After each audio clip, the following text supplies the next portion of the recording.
Hi, I'm Tom, and welcome to part 2 of our 1953 Ford Jubilee reassembly. We've got a lot in store for you today, so hopefully you'll stick around and watch and see what's going on.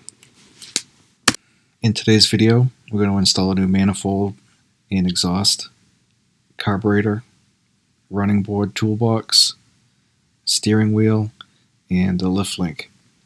Right now I've got the heat shield off, and we'll have to put that back on. So we're going to put the manifold on, and I've got the studs turned in a little bit.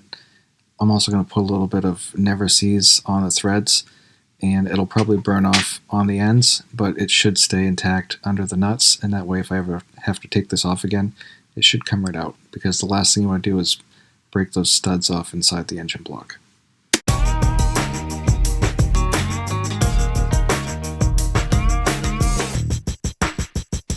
Now when you tighten up these nuts, we're going to alternate. So we'll start here, then we'll go to the other end, then we'll come in the middle, go to the other middle, and then come back here. So we'll tighten it down evenly all the way across. That's the best way to get a snug fit.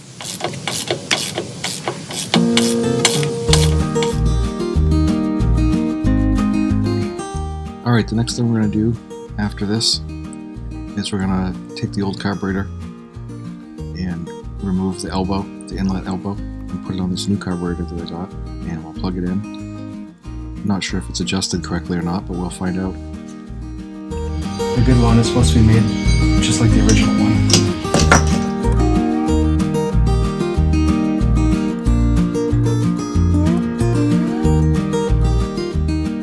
Once I get this carburetor tightened down, don't forget to put the gasket in between the manifold and the carburetor. Once I get this tightened down, I'm going to go ahead and hook the governor, which is on the front, the throttle, which is on the back, and then I'll connect the fuel line into the inlet that I just installed.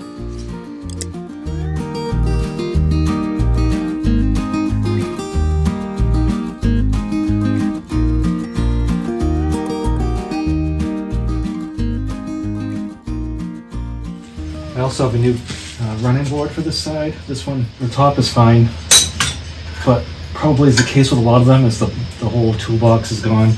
You can buy just the toolbox and weld it to the existing floorboard if you want to, but I just bought the whole thing. It's really not that much more expensive to buy a whole new one as opposed to fixing this, and I don't feel like messing around welding it. So I gotta put this heat shield back on, and I've got a vertical exhaust. This came either way. You could buy either the vertical or horizontal exhaust. One thing that they updated from the 8N was they put the muffler up here. With the 8N, it had the manifold go down, and the muffler was under here. And they changed that for people getting, their hayfields caught on fire. I don't know that it made a huge difference, because if you still had an exhaust pipe running down there, it's still going to be hot. So a lot of people put the vertical exhaust on. It was an option, so it would not be incorrect for me to put that on. One thing I've been doing is using stainless steel fasteners. I know they're not original, so if you're one of those people who like everything to be original, you can always go and buy the original nuts and bolts. People are always got those for sale for cheap, so I'll have a bunch of original hardware. If anybody wants to buy that, I'll have it on eBay. So, and it always sells. I don't get a lot for it, but it gets it out of here, and it pays a little bit more than taking it to the junkyard. So I'll put the heat shield on the muffler, and I don't know if I'll put the pipe on until I put the hood back on. I also want to run the wires for the headlights. I probably won't get to the headlights today, but I need to get the lights in there, and I'm going to put quick disconnects on it so that when you take the hood off, you don't have to cut the wires. And it doesn't say the manuals anywhere how you did that. I've never seen one of these tractors that wasn't restored that had the wire run through to the lights. So I don't know if there originally was a disconnect. It doesn't mention it anywhere. So I'm assuming people just probably cut the wire off and then Scotch locked it back together again. But that's not what we're gonna do. We're gonna put quick disconnects on.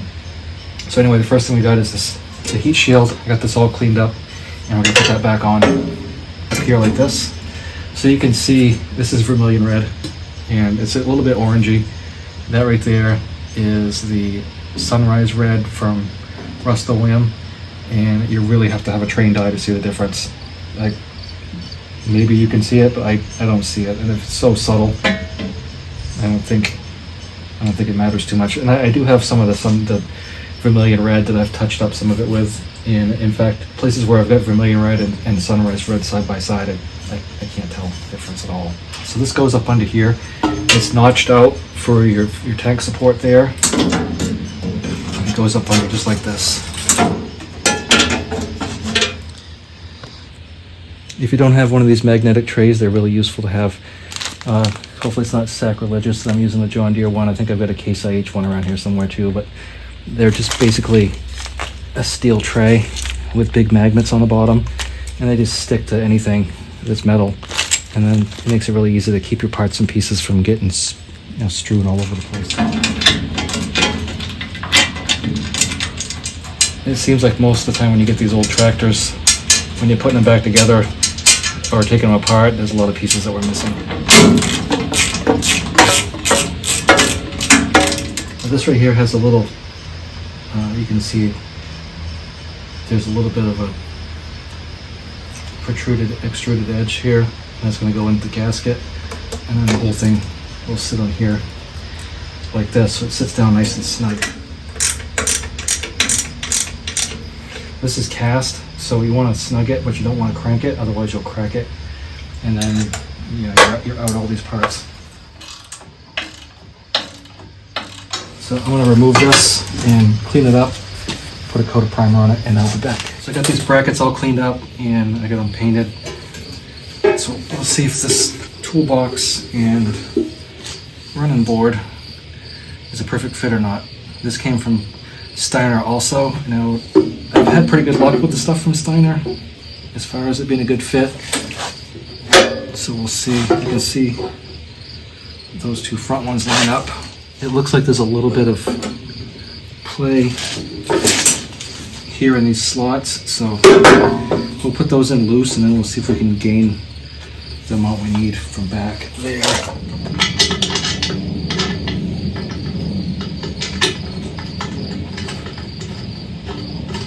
So yeah, we can pivot this to wherever we need it to be. We'll drop that right in there.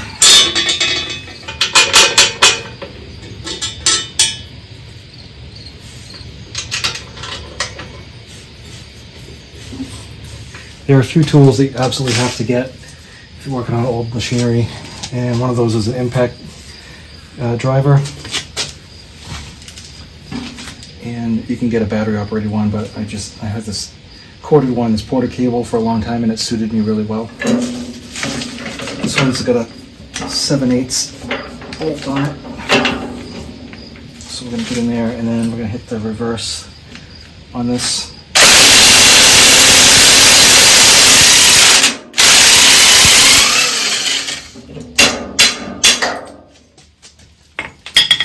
A giant set of screwdrivers.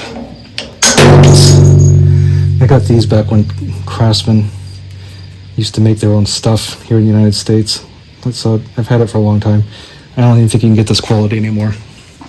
When this comes out, this is something you want to grab right a hold of and throw immediately in the garbage can, because if this is floating around the floor and you drive on it, you'll be repairing tires. Good set of punches. It's going to be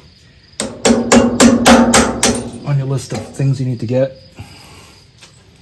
These are specifically leveling box linkages. They're just, they're like 5/8 pins. And you just put a little linch pin on the end of it. I don't plan on doing any heavy machinery work with this anytime soon, so I'll come back to this. I'm just going to put a little bit of never sees on, because I do have to disassemble this stuff back here to do a good job painting it. So we'll just take this off for now.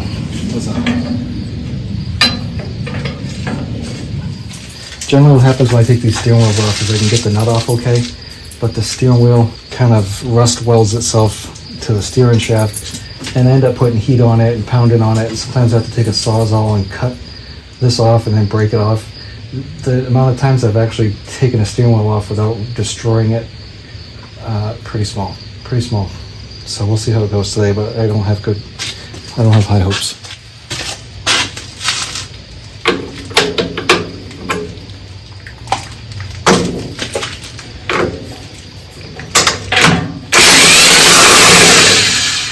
there's a chance that somebody's already had this off. Because that came off way too easily, but we'll see. The easiest thing to do to start with is we'll try a steering wheel puller. And most of the steering wheel pullers that I've encountered are made for cars, not tractors. So they can be a little tricky. I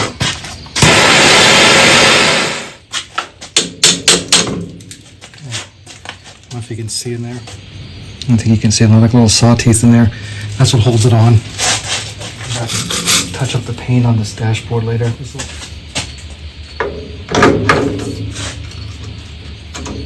So that's what's going to happen is there's a spring, it'll kick it out, but once we put the nut on, what it's going to do is it's going to torque it down so those little teeth engage. Crank the steering wheel down. So I'm pretty happy with how this turned out and what we've got done today. I'm going to wrap it for today, I think. This video's getting a little long in the tooth. When we come back, we're going to put the seat together. We'll have cleaned up the rest of this tube here with the transmission. And we'll have that painted. We'll put the seat on. We'll work on the shifter and finish up the gauges. So I'll show you how to hook up the proof meter. We'll just run some rough wires in for the lights. Like I said, we're not going to do that today. We're going to come back another day and do that. I've got to get a different switch. I need a 3-position switch. I've only got a 2-position switch. And I want a 3-position, so I've got off, headlights, and then headlights and tail lights. We've also got to get some tail lights. I don't have the correct tail lights. I mean, I can take a regular plow light off a snow plow and put that on, which I may do that for that, but we still need a red tail light. So anyway, we'll call it for today. And I appreciate you watching. We still got to fix the muffler and the exhaust pipe. And I'll talk to you next time.